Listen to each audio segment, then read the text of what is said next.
अस्सलाम वालेकुम students. Lecture 7 को शुरू करते हैं।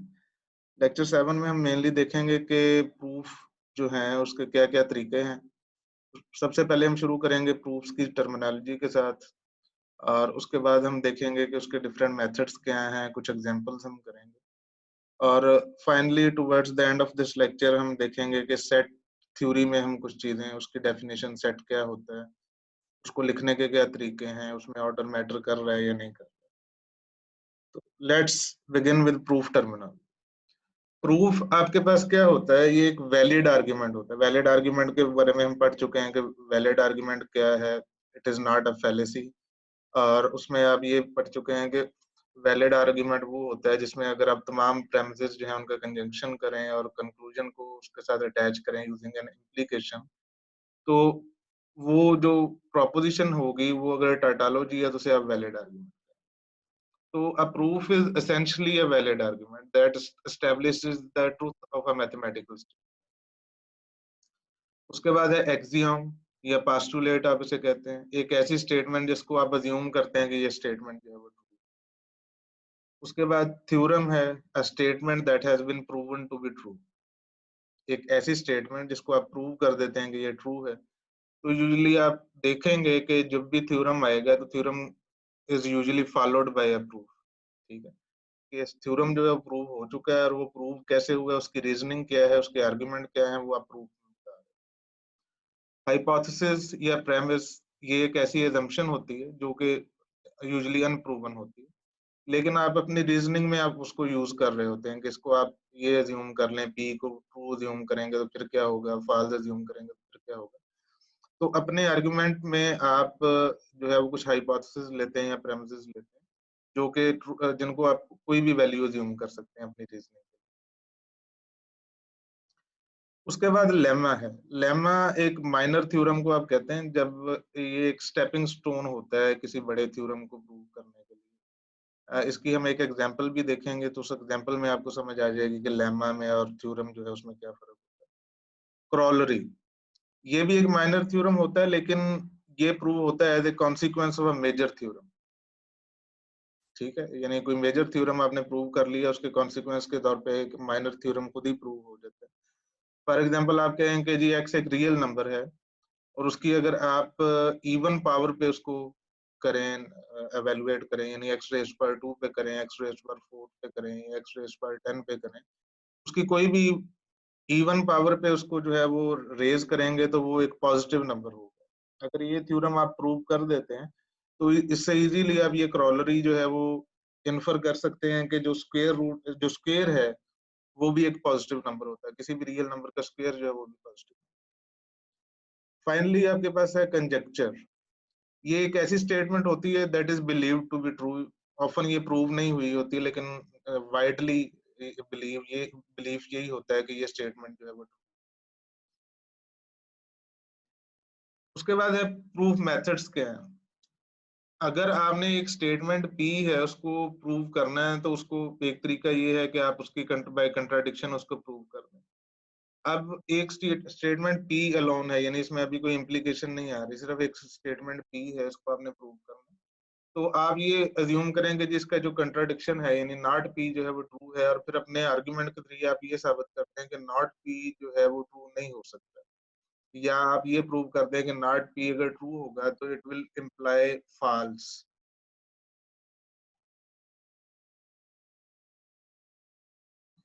कि नॉट पी अगर ट्रू है तो ये फॉल्स को इम्प्लीकेट करेगा, और अगर ये फॉल्स को ट्रू इम्प्लीकेट करता है तो इसका मतलब ये है कि पी को ट्रू होना चाहिए। ठीक है,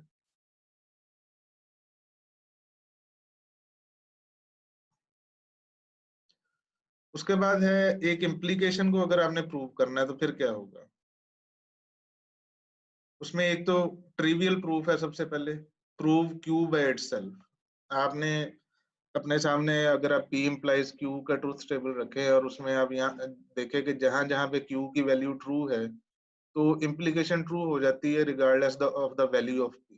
ठीक है, तो अगर हमने पी इम्प्लाइज क्यू को प्रूव करना है तो एक ट्रिवियल तरीका ये है कि अगर आप क्यू को इजीली प्रूव कर सकते हैं तो गो फॉर इट, आप क्यू को प्रूव करें तो आपकी इम्प्लीकेशन जो है वो जो प्रूव हो जाएगी। उसके बाद है डायरेक्ट प्रूफ। डायरेक्ट प्रूफ में आप ये कहते हैं कि आप अज्यूम करते हैं कि पी ट्रू है और फिर आप अपने रीजनिंग से या अपने जो आर्गुमेंट है उससे ये भी प्रूव करते हैं कि क्यू क्यू भी ट्रू है। ठीक है, तो इससे आपकी इम्प्लीकेशन जो है वो प्रूव हो जाएगी। उसके बाद है कि इनडायरेक्ट प्रूफ। इनडायरेक्ट प्रूफ में एक है प्रूफ बाय कंट्रापोजिशन। प्रूफ बाय कंट्रापोजिशन में आप क्या करते हैं कि आप P इम्प्लाइज Q को प्रूव करने की बजाय not Q implies not P को प्रूव करते हैं। ठीक है, तो पहले हम ये डिस्कस कर चुके हैं, पहले हम ये पढ़ चुके हैं कि एक इम्प्लीकेशन और उसका कंट्रा पॉजिटिव जो होता है दे आर इक्विवेलेंट स्टेटमेंट्स। वो हमने ट्रूथ टेबल से भी देख लिया कि P इम्प्लाइज Q और not Q implies not P का अगर आप ट्रूथ टेबल बनाएंगे तो हर रो जो है वो इक्वल ट्रूथ वैल्यू जो है उसमें होगी।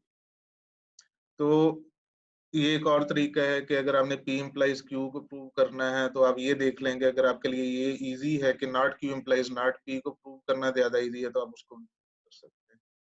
उसमें आप उसी तरह से आप ये अज्यूम करते हैं कि नॉट Q ट्रू है और आप ये अपने जो रीजनिंग है उसके जरिए ये साबित करने की कोशिश करते हैं कि नॉट P जो है वो भी ट्रू होगा कॉन्सिक्वेंटली। उसके बाद है प्रूफ बाय कंट्राडिक्शन। आप ये अज्यूम करते हैं कि P तो ट्रू है लेकिन Q फॉल्स है। आपका अजम्पशन ये है और उसके बाद अपने आप रीजनिंग के जरिए इस कंट्राडिक्शन तक पहुंचते हैं कि अगर P ट्रू और नॉट Q जो है ये ट्रू हो, यानी P ट्रू और Q फॉल्स हो जाए तो it will lead to a false. False जो है वो आपका ट्रूथ वैल्यू में एक कांस्टेंट है कि अगर आप ये अज्यूम जो आपने अजम्पशन की है कि P ट्रू है और Q फॉल्स है, it will lead to a false value. ठीक है, तो उसका मतलब ये है कि P इम्प्लाइज Q जो है वो ट्रू होना चाहिए।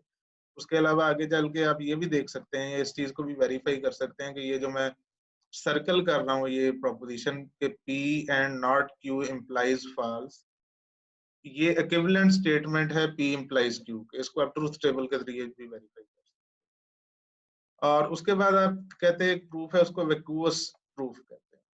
इसमें आप प्रूव कर देते हैं नॉट P को। ठीक है, यानी अपने इम्प्लीकेशन को प्रूव करना है, P इम्प्लाइज Q को प्रूव करना है। तो अगर आप नॉट P को प्रूव कर देते हैं तो आपकी इम्प्लीकेशन ट्रू है, ये आपके ट्रूथ टेबल से भी वेरीफाई हो जाएगा।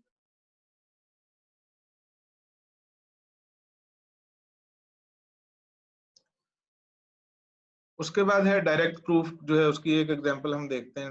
N integer n is called odd. सबसे पहले हम यहाँ पे जो है वो प्रूफ या थ्योरम पे जाने से पहले हम ये देख रहे हैं कि एक डेफिनेशन है इवन और ऑड की डेफिनेशन क्या है। एक इंटीजर जो है उसको आप ऑड कहेंगे if and only if n is equal to 2k plus 1 for some integer k, यानी कोई इंटीजर k ऐसा है सेट ऑफ इंटीजर्स में से that n is equal to 2k plus 1। और कन्वर्सली n जो है वो इवन होगा, और कब इवन होगा, if n is equal to 2k for some integer k। ठीक है, तो ये तो इवन और ऑड जो है उसकी हमने डेफिनेशन।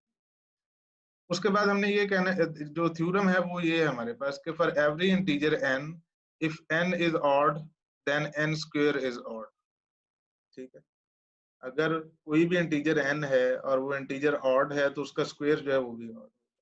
तो यहाँ पे इसको हम इसकी रीजनिंग करते हैं इसके प्रूफ में कि if n is odd then n is equal to 2k plus 1। अब ये स्टेटमेंट जो है ये हमने कैसे लिखी कि अगर n ऑड है तो वो 2k प्लस 1 के बराबर होगा, ये आपके पास इवन और ऑड की डेफिनेशन में से आ गया। ठीक है, उसके बाद अगर आपने n का स्क्वायर करना है तो आप दोनों साइडों का स्क्वायर कर लें, n का भी स्क्वायर कर लें और 2k प्लस 1 का भी स्क्वायर कर लें, तो ये आपके पास a प्लस b का स्क्वायर, आपने पहले भी आपको पता है कि इसको कैसे एक्सपेंड करना है, तो ये 4k square plus 4k plus 1 के बराबर आ जाएगा। ठीक है, इसमें से अगर आप पहली दो जो टर्म्स हैं उसमें से दो कॉमन ले लें तो ये आपके पास आ जाएगा 2 into 2k square plus 2k plus 1। ठीक है, तो यहाँ से आप ये देख सकते हैं कि ये वाली जो स्टेटमेंट है, ये वाला जो एक्सप्रेशन है जिसको मैं सर्कल कर रहा हूँ 2k square plus 2k, it has to be an integer. ये इंटीजर क्यों होना चाहिए, क्योंकि k जो है ये हम पहले से अज्यूम कर चुके हैं। बाय डेफिनेशन हम पता है कि जो k है ये सेट ऑफ इंटीजर में से लाई करता है, और किसी भी इंटीजर का स्क्वायर जो है वो भी इंटीजर होता है। और कोई इंटीजर जो है उसको अगर आप किसी से मल्टीप्लाई कर दें, किसी स्केलर वैल्यू से, किसी इंटीजर वैल्यू से, किसी भी इंटीजर को आप किसी इंटीजर वैल्यू से मल्टीप्लाई करेंगे तो वो भी इंटीजर होगा, और दो इंटीजर्स को आप ऐड करेंगे तो वो भी इंटीजर ही होगा। तो इसलिए ये वाला जो एक्सप्रेशन है 2k² + 2k, ये इंटीजर है, ठीक है। तो इसलिए हम कहते हैं कि therefore n² is of the form 2j + 1 where j is equal to 2k² + 2k, ठीक है। thus n² is odd। यहाँ पे ये हमने इसको प्रूव कर दिया है कि n² जो है वो ऑड होगा। इसमें हमने डायरेक्ट प्रूफ किया जो है उसका मेथड यूज किया। इसमें हमने ये अज्यूम किया पहले कि n जो है वो ऑड है, और उससे हम आगे अपनी रीजनिंग को लेके चले और ये प्रूव किया कि n² जो है वो भी ऑड।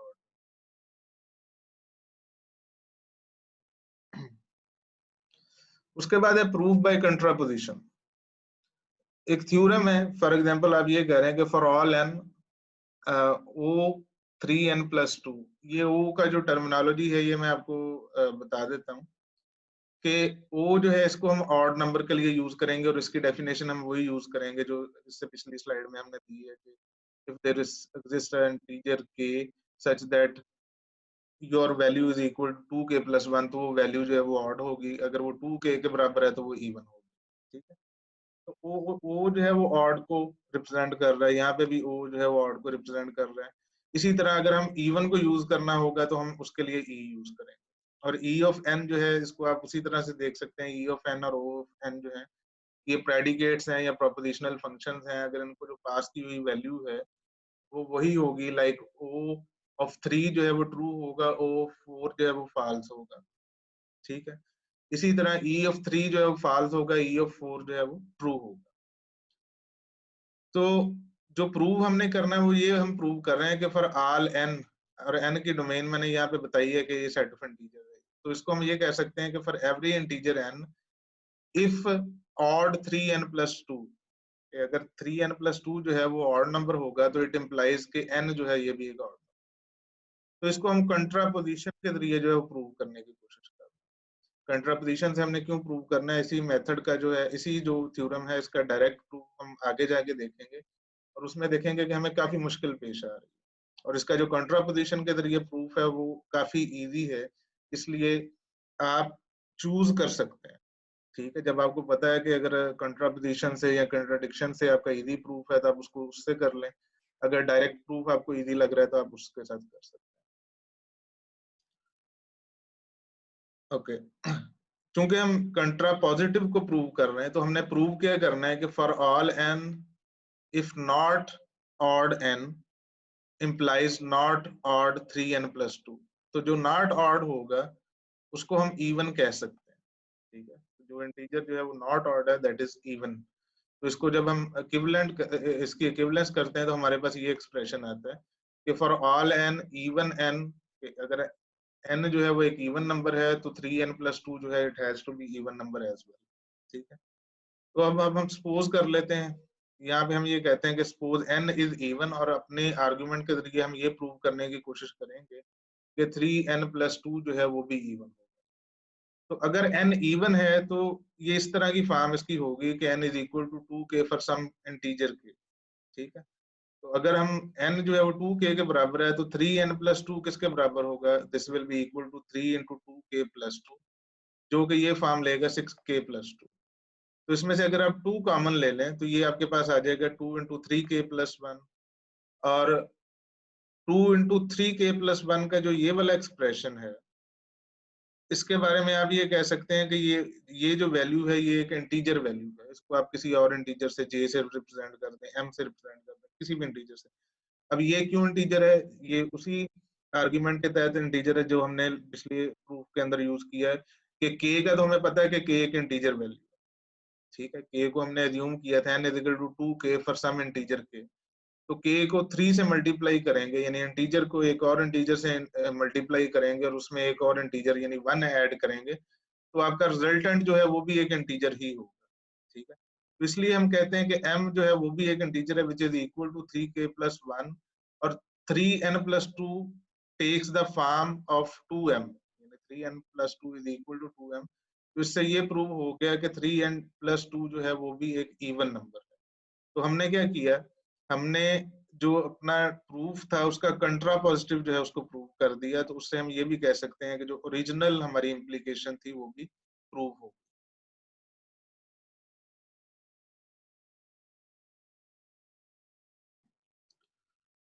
उसके बाद है vacuous proof.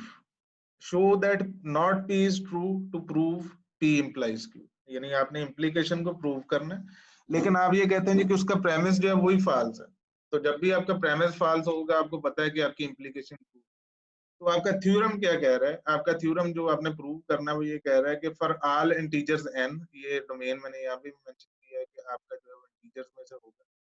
For all integer n, o of n and e of n implies n square is equal to n plus n। ठीक है, इसको सबसे पहले तो ट्रांसलेट करने की कोशिश करें कि आपके पास अगर कोई नंबर जो है, यानी हर नंबर जो है वो इवन भी है और ऑड भी है। ठीक है, यानी हर number for every integer n, अगर वो इवन भी है और ऑड भी है, तो ये इंप्लाई करता है कि n square is equal to n plus n। तो हमें ये चूंकि पता है कि ये जो हमारी प्रेमिस है ये ट्रू नहीं हो सकती, तो हम सिंपली इसी को फॉल्स जो है वो प्रूव कर देंगे, तो हमारी इम्प्लीकेशन जो है वो ट्रू प्रूव हो जाएगी। तो इसको हमने प्रूव कैसे करना है कि ये वाली चीज जो है ये फॉल्स है। इसको फॉल्स प्रूव करने के लिए हम ये अज्यूम करते हैं कि ये स्टेटमेंट ट्रू है, यानी there exist a number that is both even and odd. ठीक है, यानी एक नंबर अगर n हम अज्यूम कर लेते हैं कि n is a number that is both even and odd, तो n को क्या होना चाहिए? n should take the form n is equal to 2j। क्योंकि ये इवन है तो कोई इंटीजर j ऐसा होना चाहिए कि n is equal to 2j। और अगर ये ऑड भी है तो एक और इंटीजर k ऐसा होना चाहिए such that n is equal to 2k+1। ठीक है, for some integers j and k। तो अगर हम इन दोनों स्टेटमेंट्स को सॉल्व करेंगे तो इसमें हमारे पास आएगा कि 2j minus 2k is equal to 1। इसमें से हम 2 कॉमन ले लेते हैं, तो 2 इंटू जे माइनस के इज इक्वल टू 1।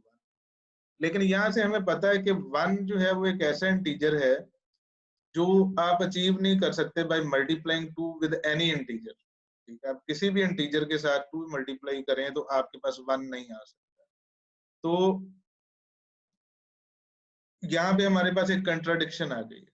ठीक है, तो ये जब यहाँ पे हमारे पास कंट्राडिक्शन आएगी तो हम ये कहेंगे कि हमारी जो अजम्पशन थी कि जो n है वो बहुत इवन भी है और ऑड भी है, ये फॉल्स होगी। इसका मतलब ये है कि आपके पास कोई भी इंटीजर ऐसा नहीं हो सकता जो कि इवन भी हो और ऑड। तो जब आपने उसकी प्रेमिस को जो है वो प्रूव कर दिया या disprove prove to be false कर दिया या उसको डिसप्रूव कर दिया, तो इसका मतलब ये हुआ कि आपने अपनी इम्प्लीकेशन जो है उसको prove.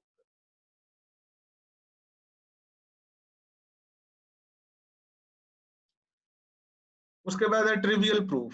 Show Q is true to prove P implies Q is true.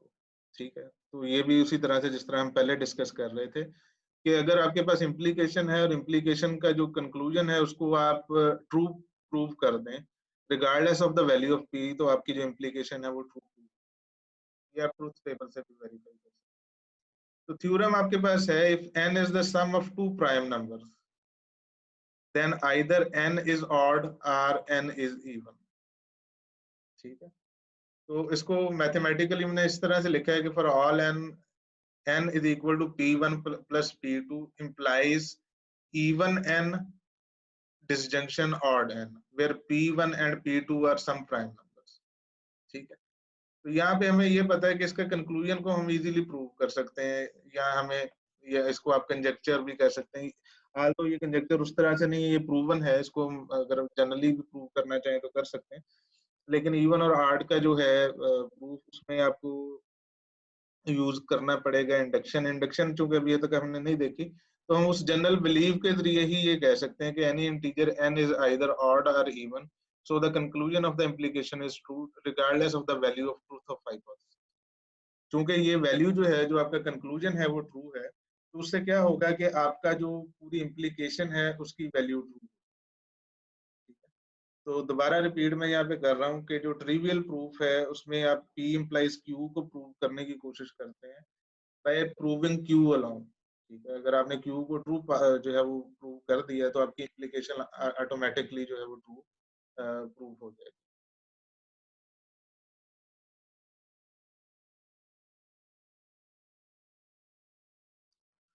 उसके बाद है proof by contradiction. Proof by contradiction में दो चीजें होती हैं। एक तो ये होता है कि आपने पी को किसी एक सिंगल स्टेटमेंट को प्रूव करना है और आप उसका जो इनवर्स है या उसका जो अपोजिट है उसको अज्यूम कर लेते हैं और फिर ये आप प्रूव करते हैं कि उसका जो अपोजिट है वो क्यों ट्रू नहीं हो सकता। और दूसरा प्रूफ बाय कंट्राडिक्शन जब आप करते हैं उसको इम्प्लीकेशन को, वो हम आगे जाके देखेंगे कि इम्प्लीकेशन को प्रूफ बाय कंट्राडिक्शन कैसे करना है। अभी जो है इस स्लाइड में हम ये देख रहे हैं कि आपने प्रूफ बाय कंट्राडिक्शन एक सिंगल स्टेटमेंट पी को कैसे करना। आप अज्यूम करते हैं नॉट पी और प्रूव करते हैं कि both q and not q for some proposition q. यानी नॉट पी को अज्यूम करने के बाद आप ये साबित करते हैं कि कोई प्रोपोजिशन, कोई सी भी प्रोपोजिशन क्यू है और तो नॉट पी अगर होगा तो क्यू भी ट्रू होगा और नॉट क्यू भी ट्रू होगा। ठीक है, यानी मैथमेटिकली आप उसको इस तरह से लिख सकते हैं कि अगर आप नॉट पी को अज्यूम कर रहे हैं तो it will imply Q and not Q. और क्यू एंड नॉट क्यू आपको पता है कि ये ट्रिवियल कंट्राडिक्शन है। ये एक ऐसी स्टेटमेंट है जो कभी ट्रू नहीं हो सकती, है हमेशा फॉल्स रहेगी। तो इवेंचुअली आप इसको इस तरह से लिख सकते हैं, नॉट पी इम्प्लाइज फॉल्स। ठीक है, क्योंकि क्यू एंड नॉट क्यू हमेशा फॉल्स होगा। और ये वाली जो स्टेटमेंट है यानी नॉट पी इम्प्लाइज फॉल्स, ये कब ट्रू होगी? ये सिर्फ उसी वक्त ट्रू होगी जब आपका नॉट पी जो है वो फॉल्स के बराबर हो या पी जो है वो ट्रू के बराबर हो। तो ये वो तरीका है जिसमें आप कंट्राडिक्शन के जरिए प्रूव करते हैं एक सिंगल स्टेटमेंट पी को। इसकी अभी हम एग्जांपल देखते हैं। सबसे पहले एग्जांपल देखने से पहले हमने जो रैशनल नंबर के ऊपर एग्जांपल है इसलिए उसकी डेफिनेशन हम देख लेते हैं। एक दफा पहले भी इसको हम देख चुके हैं, दोबारा से इसको रिविजिट करेंगे। The real number r is a rational if there exist integers I and j with j not equal to 0 such that r is equal to I divided by j. A real number that is not a rational is called irrational. यानी अगर आप किसी भी real number को एक ratio की शक्ल में लिख सकें, i डिवाइडेड बाय j की शक्ल में लिख सकें, जहाँ पे i भी इंटीजर है और j भी इंटीजर है, in their most simplified form, यानी उनका कॉमन डिवाइजर i और j का जो है वो एट मोस्ट 1 होना चाहिए, तो उसको आप कहते हैं जी कि ये एक रैशनल नंबर है। और जो भी नंबर रैशनल नहीं होगा उसको आप कहेंगे कि ये इररेशनल नंबर। ये इसी की मैथमेटिकल डेफिनेशन जो है वो हमने नीचे लिखी है। ये इसको हम पहले भी देख चुके हैं कि ये एग्जैक्टली यही स्टेट कर रही है जो ऊपर हमने डेफिनेशन में लिखा।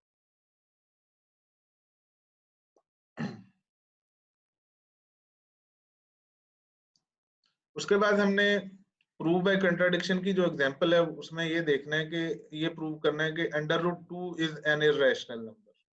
ठीक है, √2 को हमने प्रूव करना है कि ये रैशनल नंबर है। अब चूंकि प्रूव बाय कंट्राडिक्शन कर रहे हैं तो हम ये अज्यूम कर लेते हैं कि जी 2 इज अ रैशनल नंबर। अगर रैशनल नंबर होगा तो हमारे पास दो इंटीजर्स i और j होंगे जहाँ पे j 0 के बराबर नहीं है और उनका कॉमन डिवाइजर जो है वो भी 1 होगा।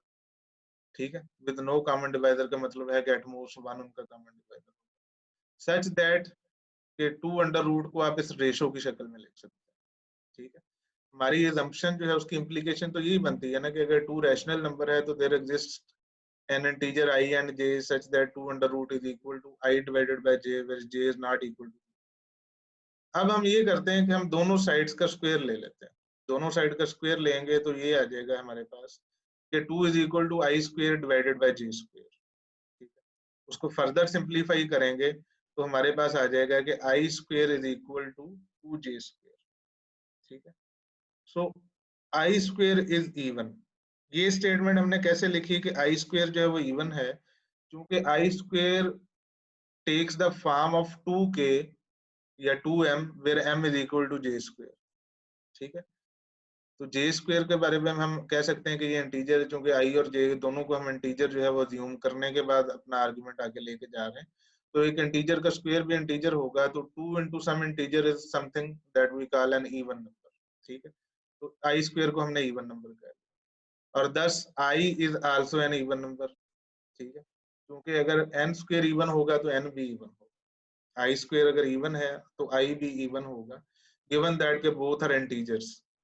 ठीक है, क्योंकि जो इवन और ऑड की जो सेंस है ये सिर्फ इंटीजर नंबर्स के लिए होती है, ये रियल नंबर्स दूसरे जो रियल नंबर्स हैं इंटीजर्स के अलावा उनके लिए नहीं होती। तो आई और जे को हम पहले से इंटीजर मान के तुरे थे। आई और जे को जो है वो पहले से हमने इंटीजर जो है वो माना था अपनी एजम्पशन के अंदर, ठीक है। तो चूंकि आई स्क्वायर इवन है तो उसका अंडर रूट जो है वो भी इवन होगा, गिवन दैट कि हमें ऑलरेडी ये पता है कि आई एक integer.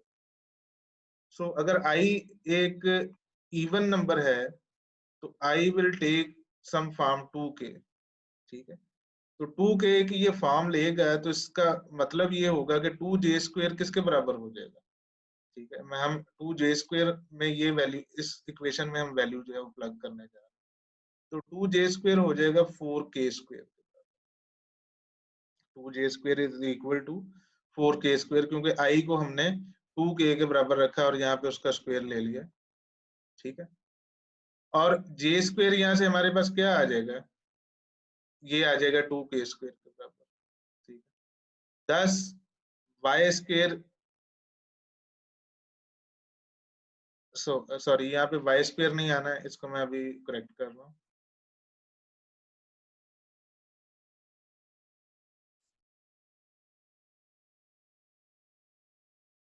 This is not y square, this is j square. So j is even.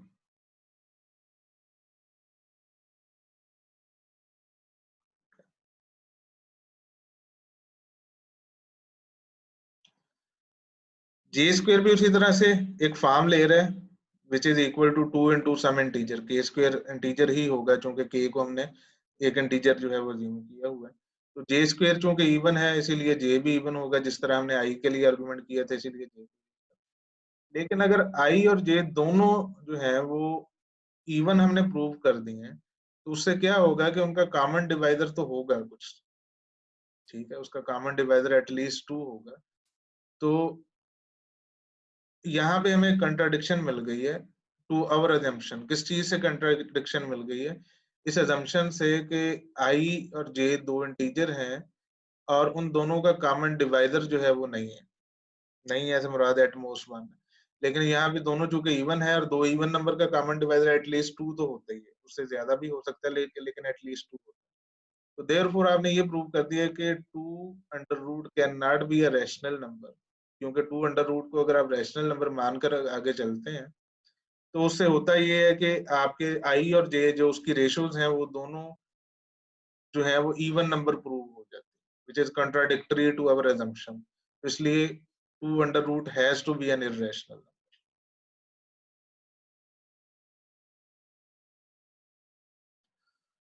उसके बाद proof of contradiction for p implies q, ठीक है। इम्प्लीकेशन के सिनेरियो में हमने क्या करना है, हमने अज्यूम ये करना है कि not q and use the premise p to arrive at contradiction, ठीक है। That is not q and p implies false। ये p implies q जो है उसको क्यों प्रूव करेगा, ये इसलिए प्रूव करेगा कि p implies q जो है ये लॉजिकली इक्विवेलेंट है p and not q implies false, ठीक है। इसको ट्रूथ टेबल के जरिए भी आप वेरीफाई कर सकते हैं कि p implies q is logically equivalent to p and not q implies false। अब कंट्रापोजिशन और कंट्राडिक्शन के का जो डिफरेंस है वो क्या है। कंट्रापोजिशन में हम ये प्रूव करते थे कि अगर हमारे पास p implies q है उसको हमने प्रूव करना है, तो उसमें हम ये कहते थे कि not q implies not p जो है उसको हम प्रूव करते थे। उसमें हम ये कर रहे होते थे कि हम नॉट q को ट्रू अज्यूम करते हैं और उसके बाद हम ये प्रूव करते हैं कि नॉट p जो है वो भी ट्रू है, यानी p फॉल्स, ठीक है। तो यहाँ पे एक डिफरेंट सिनेरियो, यहाँ पे हम q को फॉल्स जो है वो कर रहे हैं और उसके साथ ये कह रहे हैं कि p अगर ट्रू हो और नॉट q जो है वो ट्रू हो तो it will lead to a false value, ठीक है। इसके आगे एग्जांपल एक देखते हैं, इससे जो चीजें हैं वो मजीद क्लियर हो जाए।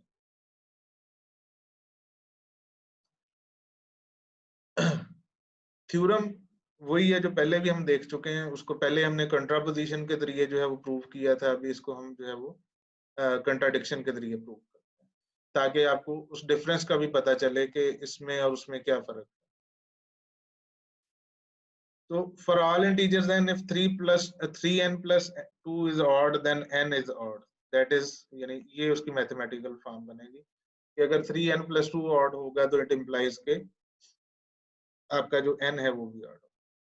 अब हमने ये अज्यूम करना है कि हमारा कंक्लूजन जो है ये फॉल्स है एंड प्रेमिस इज ट्रू, ठीक है, that is n is even, ठीक है, यानी कंक्लूजन फॉल्स है और 3n plus 2 जो है वो ऑड है। तो अगर n जो है ये इवन है तो ये 2k की फॉर्म लेगा फॉर सम इंटीजर k, और अगर ये ऑड है 3n plus 2 तो ये किस तरह की फॉर्म लेगा, ये होगा 3 into 2k plus 2, ठीक है, यानी हमने 3n plus 2 में जो n की वैल्यू है वो प्लग कर दी।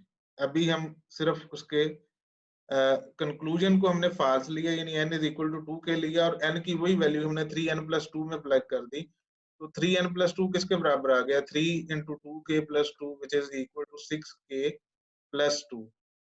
अब 6k plus 2 में से अगर आप 2 कॉमन ले लेंगे तो ये 2 into 3k plus 1, ठीक है। Thus 3n plus 2 is even because it equals 2j for an integer value j is equal to 3k plus 1।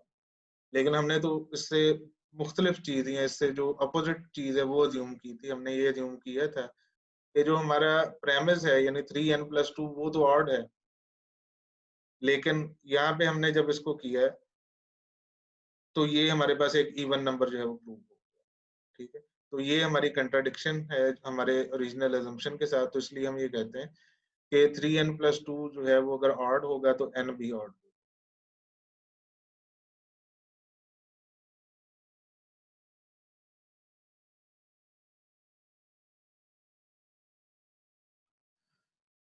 अच्छा, अभी यही सेम थ्योरम है जिसको हमने बाय कंट्रापोजिशन भी प्रूव किया, उसके बाद हमने बाय कंट्राडिक्शन भी इसको प्रूव किया। अब इसके हम डायरेक्ट प्रूफ की तरफ देखते हैं। डायरेक्ट प्रूफ जो है वो समटाइम्स जो ट्रिकी हो जाता है, ठीक है।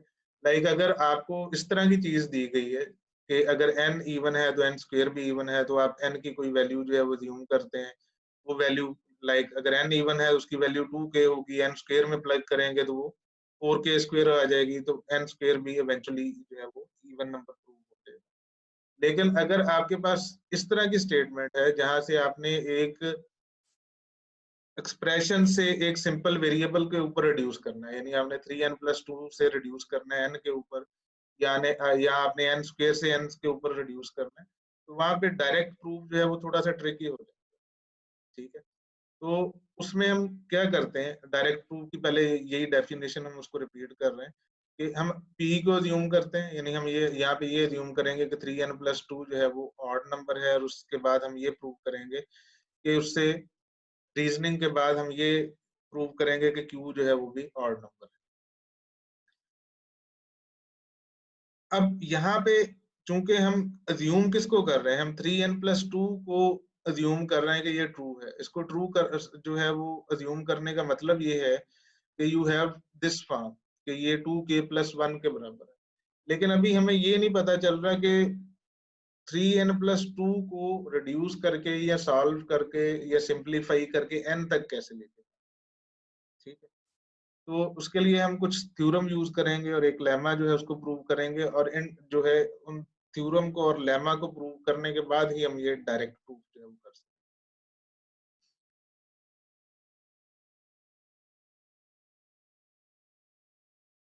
तो सबसे पहले हम प्रूव यही कर रहे हैं जो ऊपर आपको टाइटल में नजर आ रहा है, लाइक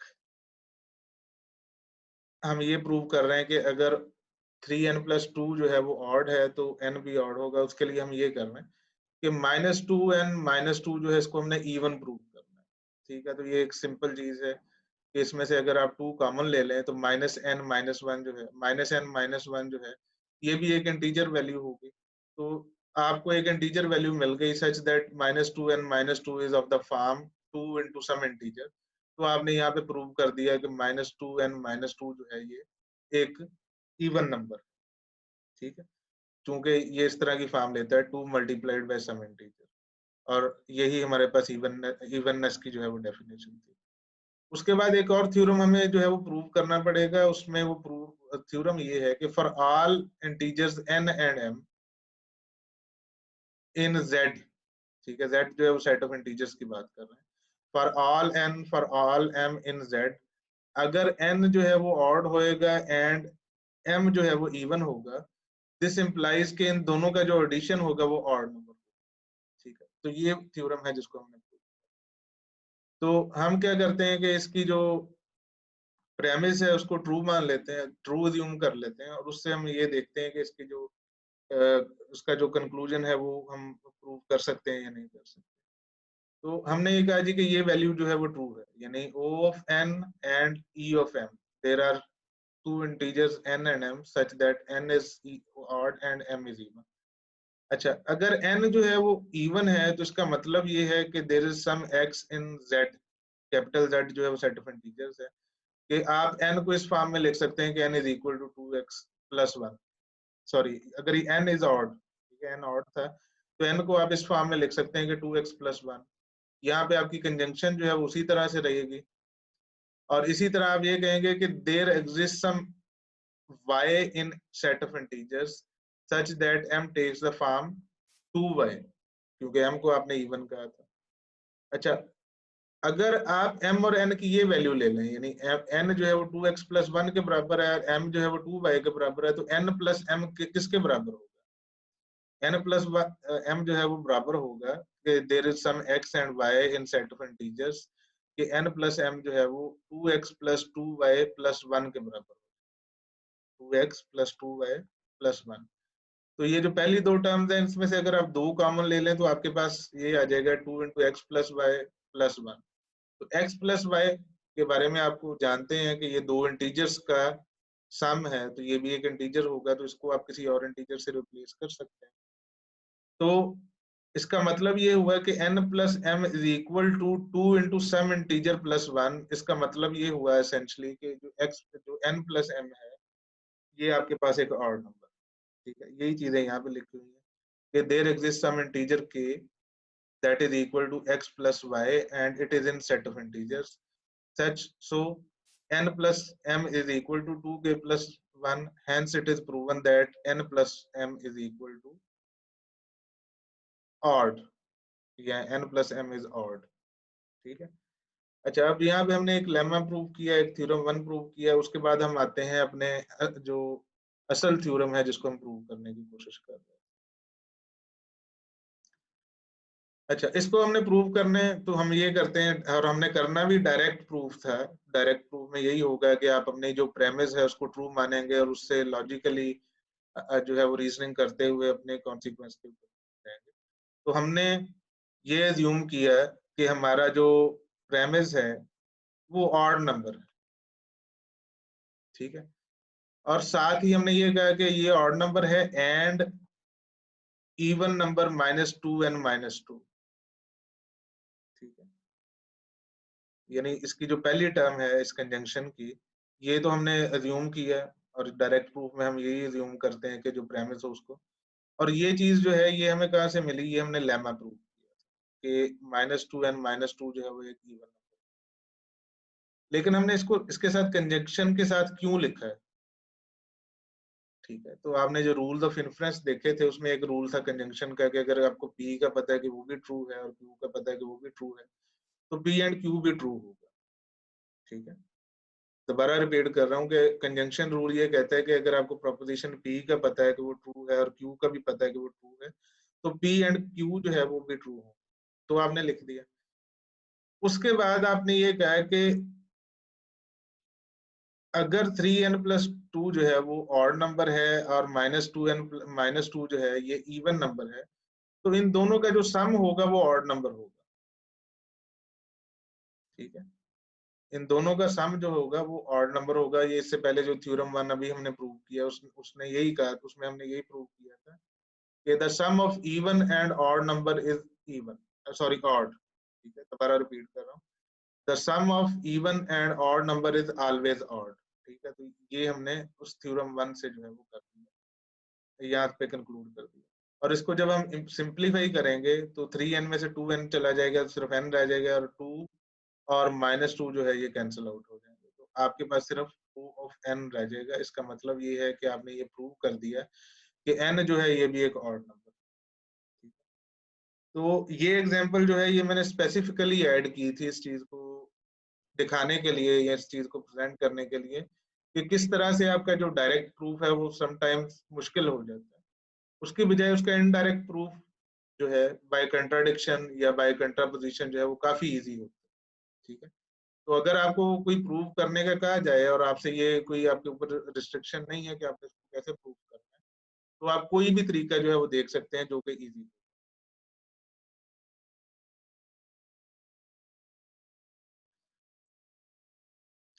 नेक्स्ट हम चलते हैं सर्कुलर रीजनिंग की तरफ। सर्कुलर रीजनिंग एक ऐसी चीज है जिससे हमें बचना है अपने प्रूफ के अंदर। सर्कुलर रीजनिंग कब बनती है? जब आप जो है वो एक ऐसी चीज को ज्यूम कर लेते हैं एक्सप्लिसिटली या इम्प्लिसिटली जिसको आप प्रूव करने जा रहे हैं। ठीक है, यानी जो चीज आपने प्रूव करनी है उसको आप एक्सप्लिसिटली या इम्प्लिसिटली अज्यूम कर लें तो ये इसको आप ये कहते हैं, तो वो एक फैलेसी बन जाती है that will lead you into a circular reason. ठीक है, इसकी एग्जांपल हम देखते हैं, इससे कुछ समझ आएगा। फॉर एग्जाम्पल हमें ये प्रूव करना है कि N integer n is even if n square is even, यानी इंटीजर्स के लिए हमने ये जो इम्प्लीकेशन है ये प्रूव करनी है कि if n square is even then n is even. ठीक है, तो उसका अगर हम इस तरह से प्रूव करें, लाइक हम ये कहें कि assume n square is even then n square takes the form is equal to 2k for some integer k। ठीक है, तो उसके बाद हम ये करते हैं कि इसको सिंप्लीफाई करने के लिए दोनों साइड्स को हम n से जो है वो डिवाइड कर देते हैं।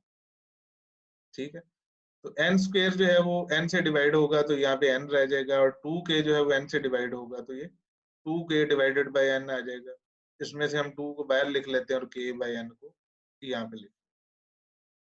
उसके बाद हम ये कहते हैं कि so there is an integer j namely k by n, यानी k बाय n को हम कह रहे हैं कि there is an integer which is equal to k by n such that n is equal to 2j, यानी n एक ऐसी फॉर्म ले रहा है which is equal to 2j, और n is equal to some integer 2j होगा तो इसका मतलब है कि n इवन होगा। ठीक है, तो यहाँ पे आप कहते हैं कि n को आपने इवन प्रूव कर लिया। लेकिन इसमें हमें कोई मसला जो है वो देखना है कि मसला हमें क्या नजर आ रहा है।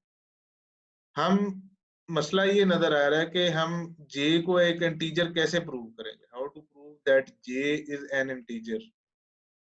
ठीक है, without prove assuming that n is even. ठीक है, यानी j is equal to n by 2 है। ठीक है, हमारी सिंप्लीफिकेशन से यही आया कि j जो है वो n बाय 2 के बराबर है या k बाय n के बराबर है। तो unless we assume that n is an even number तो n बाय 2 जो है इंटीजर रहता नहीं है। ठीक है, तो n की कोई भी आप ऑड वैल्यू दे दें, लाइक n अगर 3 है तो n बाय 2 1.5 है तो वो इंटीजर नहीं रहेगा। इसी तरह n को अगर आप 7 वैल्यू दे दें तो n बाय 2 जो 3.5 हो जाएगा, वो एक इवन नंबर नहीं रहेगा, बल्कि वो सॉरी वो इंटीजर नहीं रहेगा। ठीक है, तो j is only integer, j जो है वो उसी वक्त आपके पास इंटीजर होगा जब n है जो है वो एक इवन नंबर है। ठीक है, तो n को आप इवन नंबर इम्प्लिसिटली यहाँ पे अज्यूम कर रहे हैं और यही चीज आपने प्रूव करनी है। ठीक, so it led us into a circular reason. ये वो चीज है जो हमें अवॉइड करनी चाहिए अपने प्रूफ्स के अंदर। अच्छा, एक चीज है जो मैं आपसे कहूंगा कि आप अपनी एक्सरसाइज के लिए करें कि ये जो स्टेटमेंट है, although it is difficult to prove in a direct proof, जिस तरह से हमने पिछला प्रूफ देखा, उसको उसी तरह से अगर आप इसको प्रूव करने जाएंगे तो ये थोड़ा डिफिकल्ट हो जाएगा। लेकिन आप इसको प्रूव करने की कोशिश करें कंट्रापोजिशन के साथ और कंट्राडिक्शन के साथ एज सेल्फ एक्सरसाइज या होमवर्क के तौर।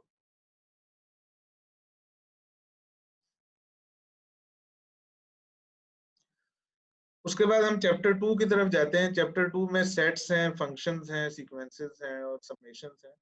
अभी हम सिर्फ आज सेट्स के बारे में थोड़ा सा पढ़ेंगे, उसमें कुछ डेफिनेशंस होंगी। तो सेट जो है वो एक डाटा स्ट्रक्चर है जो कि अनऑर्डर्ड कलेक्शन को रिप्रेजेंट करता है, और उस अनऑर्डर्ड कलेक्शन में कितने एलिमेंट हो सकते हैं? जीरो भी हो सकते हैं और जीरो से भी ज्यादा भी हो सकते हैं। ठीक है, zero or more distinct objects या एलिमेंट्स। ठीक है, इसको ऑब्जेक्ट भी कह सकते हैं, एलिमेंट भी कह सकते हैं। 0 और मोर से आपको ये पता चलेगा कि 0 भी हो सकते हैं। 0 आपको हमने कहीं पहले सेट्स को पढ़ते हुए एम्प्टी सेट की जो है वो टर्म सुनी होगी। तो a set with 0 elements is an empty set। ठीक है, उसके बाद है डिस्टिंक्ट। ठीक है, कि हर एक जो हर सेट का हर एक एलिमेंट है वो एक दूसरे से डिफरेंट होना चाहिए, अनइक्वल होना चाहिए। कोई भी सेट के दो एलिमेंट जो है वो आपस में बराबर नहीं।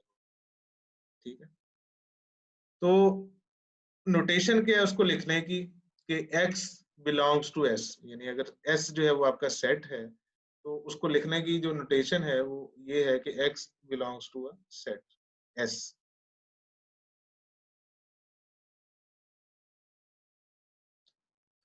उसके बाद सेट थ्योरी में क्या क्या चीजें आती हैं।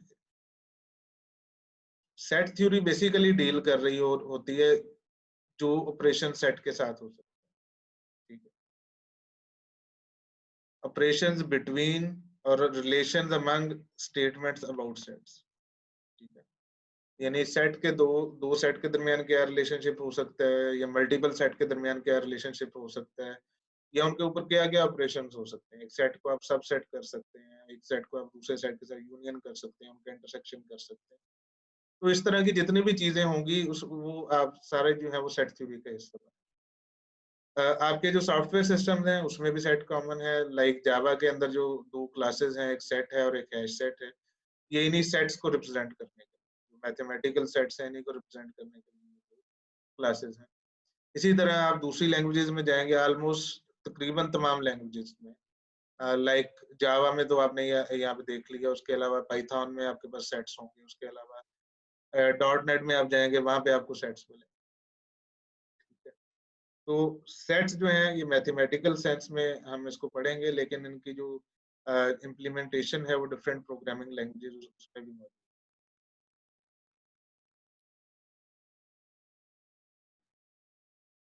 उसके बाद इसकी बेसिक नोटेशन हम सेट्स के लिए जो है वो उसी तरह से वेरिएबल चूज करते हैं, और यूजुअली हम जब सेट को रिप्रेजेंट कर रहे होते हैं तो सेट को होल्ड करने के लिए या उसके वेरिएबल का नाम जो है वो कैपिटल लेटर हम यूज करते हैं। ठीक है, उसके बाद ये है कि सेट को हमने लिखना कैसे है। ठीक है, या तो उसको लिस्ट कर दें, उसके सारे एलिमेंट जो उनको एक करली ब्रेसेस के अंदर अगर आप लिख देंगे तो आप कहेंगे जी कि ये आपने एक सेट को रिप्रेजेंट कर दिया। तो ये वाला सेट जो है वो क्या है, this is a set with 3 elements, और वो 3 एलिमेंट्स क्या है या 3 ऑब्जेक्ट्स क्या है, वो ए बी और सी। दूसरी नोटेशन सेट को रिप्रेजेंट करने की क्या है, वो एक बिल्डर नोटेशन आप उसे कहते हैं। For any statement P of x, यहाँ पे पी ऑफ एक्स जो है वो प्रेडिकेट या प्रोपोजिशनल फंक्शन है जो या ट्रू रिटर्न करेगा या फॉल्स रिटर्न करेगा। ओवर एनी डोमेन, यानी एक्स की डोमेन कोई भी हो सकती है, कोई भी वैल्यू ले सकते हैं, इंटीजर हो सकता है, उसके बाद रियल हो सकता है, रैशनल हो सकता है, इररेशनल हो सकता है, पीपल हो सकते हैं, स्टूडेंट्स हो सकते हैं। तो सेट को लिखने की दूसरी जो नोटेशन वो ये है, इसको आप इस तरह से इसको कैसे रीड करते हैं, इसको कहते हैं X such that P of X, यानी X in its domain such that P of X जो है वो ट्रू। इसकी एग्जांपल देखेंगे तो आप इसको ज्यादा समझ सकेंगे। फॉर एग्जांपल ये सेट है, इसको अगर आपने बिल्डर नोटेशन में लिखना है तो ये लिख रहे हैं आप, x such that x is an integer where x is greater than 0 and x is less than। तो where के बाद जो है जो चीज आपके पास आ रही है, और ये वाली चीज भी कि x जो है वो इंटीजर है और x जो है 0 और 5 के दरमियान है, ये दोनों प्रेडिकेट है जिसको आप p ऑफ x करेंगे। ये दोनों जो है वो मिलकर या ट्रू रिटर्न करेंगे या फॉल्स रिटर्न करेंगे। ठीक है, इसका मतलब ये है कि this set takes its value from set of integers such that the value of x is greater than 0 and it is less than 5। इसी को लिखने का एक और तरीका ये है कि x is in z। z आपको पता है कि set of integers को कहते हैं। x belongs to z such that x is greater than 0 and x is less than 5। ठीक है, तो ये दोनों जो है वो एक ही सेट को या तीनों, लाइक ये वाले दो बिल्डर नोटेशन और ये जो लिस्टिंग वाली नोटेशन है, ये तीनों एक ही सेट को लिखने की तीन डिफरेंट चीजें हैं, और ये तीनों सेट्स जो है वो आपस में बिल्कुल बराबर है, इनमें कोई फर्क नहीं।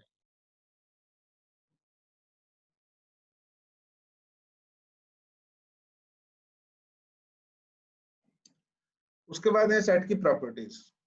सेट जो है वो इनहेरेंटली इन ऑर्डर्ड होता है। ठीक है, कोई ऑर्डर नहीं है, आप इसको ए बी एक सेट है जिसमें फॉर एग्जांपल 3 एलिमेंट्स हैं एबीसी, उसको आप एबीसी लिखें, एसीबी लिखें, बीएसी लिखें या उसकी आप कोई भी परम्यूटेशन लिखें, तो वो एक ही सेट रहेगा, उसमें कोई चेंजिंग नहीं है, ठीक है? इसीलिए आप ये कहते हैं कि ये अनऑर्डर्ड कलेक्शन। उसके बाद यही चीज़ कि उसके हर एलिमेंट जो है वो डिस्टिंक्ट होता है, अनइक्वल होता है। तो मल्टीपल लिस्टिंग अगर आप करेंगे उससे कोई फ़र्क नहीं पड़ेगा, ठीक है? लाइक अगर आपके पास 2 एलिमेंट हैं ए और बी और A is equal to B, तो आपका ये लिखा हुआ सेट एबीसी जो है वो एसी के बराबर होगा और वही सेट बीसी के बराबर होगा। और अगर आप ए को 2 दफ़ा लिख रहे हैं, बी को लिख रहे हैं, फिर ए को लिख रहे हैं, फिर बी को लिख रहे हैं, फिर सी को 3 दफ़ा लिख रहे हैं, तो ये सेट जो है ये सारे आपस में बराबर हैं और इन सब में कितने एलिमेंट्स हैं? इनमें सब में एट मोस्ट 2 एलिमेंट्स, ठीक है? तो इसका मतलब क्या हुआ है कि repetition doesn't make any difference in a set, ठीक है? तो अगर आप एक एलिमेंट को रिपीट कर देंगे तो वो सेट की कार्डिनैलिटी में इज़ाफ़ा नहीं करेगा। वो कोई नया एलिमेंट नहीं बन जाएगा, ठीक है? तो आई गेस कि यहाँ तक ही हम आज कवर करेंगे इस आज के लेक्चर में। तो नेक्स्ट लेक्चर में जो सेट की जो दूसरी चीज़ें हैं, सॉरी ये सेट इक्वालिटी यहाँ पे रहेगा। 2 सेट जो है वो बराबर कब होंगे, ठीक है? 2 सेट कब आपस में बराबर होंगे? If and only if they contain exactly the same element. उनमें सब में जो है वो एलिमेंट सेम है, लिखने का तरीका कोई भी हो, लिखने के तरीके से फर्क नहीं पड़ता। उसकी एग्जांपल आप डायरेक्टली देख लें कि अगर आपके पास एक ये सेट है जहाँ पे आपने लिस्टिंग की हुई है 1 2 3 4, दूसरा आपने बिल्डर नोटेशन में लिखा हुआ है कि x is an integer where x is greater than 0 and x is less than 5, और तीसरा आपने ये लिखा हुआ है कि x such that x is a positive integer where x square is less than 20। तो ये तीनों चीजें जो हैं, ये तीनों सेट्स जो हैं उनमें सेम एलिमेंट होंगे। तो अगर उनमें तीनों में सेम एलिमेंट होंगे तो ये तीनों सेट्स जो हैं वो आपस में बराबर, ठीक है? तो सेट इक्वालिटी को हमने देख लिया। इससे आगे जो सेट के बारे में या फंक्शन या समेशंस के बारे में, सीक्वेंसेस के बारे में जो डिस्कशन होगी वो हम नेक्स्ट लेक्चर्स में कंटिन्यू करेंगे।